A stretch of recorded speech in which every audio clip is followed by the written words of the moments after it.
BNP সরকারের নির্বাচনী প্রতিশ্রুতি অনুযায়ী নাগরিক সেবা সম্প্রসারণে বিভিন্ন ধরনের কার্ড চালুর উদ্যোগ নিয়েছে। এরই ধারাবাহিকতায় এবার বৈধ পথে রেমিটেন্স পাঠাতে প্রবাসীদের উৎসাহিত করতে চালু করা হচ্ছে প্রবাসী কার্ড। সরকারের পরিকল্পনা অনুযায়ী চলতি মাসের মাঝামাঝি সময়ের এই কার্ড চালু হতে পারে। এই কার্ডে প্রবাসীরা ডুয়েল কারেন্সি সুবিধা, অনলাইন শপিংয়ের সুবিধা সহ আরও নানাবিধ সুবিধা পাবেন। রিপোর্ট সুমন মাহমুদের। তারেক রহমানের নেতৃত্বাধীন বিএনপি সরকার রাষ্ট্র পরিচালনার দায়িত্ব নিয়ে নির্বাচনী প্রতিশ্রুতিগুলো একে একে বাস্তবায়ন করে যাচ্ছেন। সেই কর্মকাণ্ডে এবার যুক্ত হতে যাচ্ছে বিদেশে অবস্থান করা রেমিটেন্স যোদ্ধাদের জন্য প্রবাসী কার্ড। চলতি মাসের মাঝামাঝি সময় এ কার্ড চালু করা হতে পারে। এই কার্ডধারীরা বিমানবন্দরের লাউঞ্জ ব্যবহারের সুবিধা ছাড়াও বিভিন্ন ক্ষেত্রে মূল্য ছাড় পাবেন। এছাড়াও বিমানের টিকিট ও হোটেল ভাড়ায় রয়েছে সুবিধা। ইতিমধ্যে আপনি দেখেছেন ফ্যামিলি কার্ড দিয়েছে, কৃষক কার্ড দিয়েছে এবং ইমাম মুয়াজ্জিমদের ভাতা দিয়েছে। তারই ধারাবাহিকতা এটি প্রবাসী কার্ড। সরকার প্রথমে আমার মনে হয় 5,000 কার্ড সরকার এটা বিতরণ করবে এবং এই প্রবাসী কার্ডের মাধ্যমে একজন শ্রমিক সে এয়ারপোর্টের সুযোগ সুবিধা পাবে, সে বিমানের সুযোগ সুবিধা পাবে।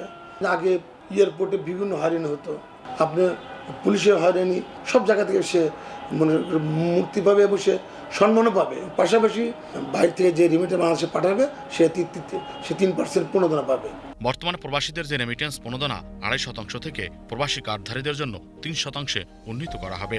প্রাথমিকভাবে এবছরের মধ্যে 2 লাখ প্রবাসীকে কার্ড দেওয়ার পরিকল্পনা রয়েছে সরকারের। পরীক্ষামূলকভাবে প্রথম পর্যায়ে কয়েকটি দেশের 5,000 প্রবাসীকে এ কার্ডের আওতায় আনা হবে। এছাড়াও এ কার্ডে বিএমইটি সংশ্লিষ্ট বীমা ও পুনর্বাসন সুবিধা অন্তর্ভুক্ত থাকবে। এর আওতায় আর্থিক ক্ষতিপূরণ, সামাজিক সুরক্ষাও থাকবে। বিশ্লেষকরা বলছেন, সরকার ইতিমধ্যে সামাজিক সুরক্ষার জন্য যে সকল সেবা চালু করেছে তা সমাজে ইতিবাচক ভূমিকা রাখছে। এই প্রবাসী কার্ডও রেমিটেন্স যোদ্ধাদের দেশে ও বিদেশে গুরুত্ব বাড়াবে। প্রবাসীদের জন্য যে প্রোগ্রামগুলো হাতে নেওয়া হয়েছে সেটাও খুব উৎসাহজনক। বর্তমানে এই সরকার এই বাজেটে আপনার 2.5% প্রণোদনা দেয়া আছে। আপনি যদি ফরেন রেমিটেন্সটা বাংলাদেশে পাঠান তাহলে আপনার যে ডলারটা যখন এনকেশ করবেন সেখানে আরও নগদ 2.5% সেখানে যোগ করে দেওয়া হবে।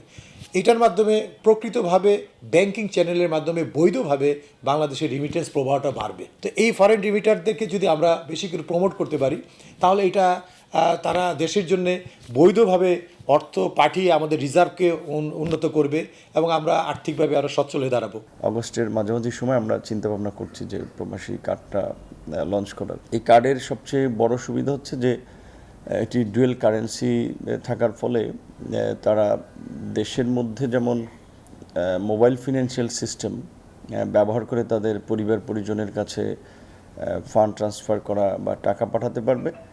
আবার সে তার ডেস্টিনেশন দেশে ওই দেশেও তার কার্ড থেকে সে টাকা পয়সা খরচ করতে পারবে এবং অন্যান্য যে ব্যাংকিং বিভিন্ন সঞ্চয় স্কিম ফ্যাসিলিটিস এখানে ওই ধরনের সুযোগ সুবিধাটা থাকবে। 5,000 প্রবাসীদেরকে দিচ্ছি যারা সরকারি রিক্রুটিং এজেন্সি বইসেলের মাধ্যমে বিভিন্ন দেশে যাচ্ছে তাদেরকে দেওয়া হচ্ছে এবং এইটার ট্রায়াল ফেজের এরর ফাইন্ড আউট করার পরে আমরা লার্জ স্কেলে দেব।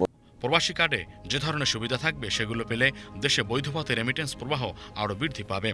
পরীক্ষামূলক কার্যক্রম সফল হলে বিশ্বের বিভিন্ন দেশে থাকা বাংলাদেশের দূতাবাস ও মিশনের মাধ্যমে পর্যায়ক্রমে প্রবাসীদের হাতে এই কার্ড পৌঁছে দেওয়া হবে।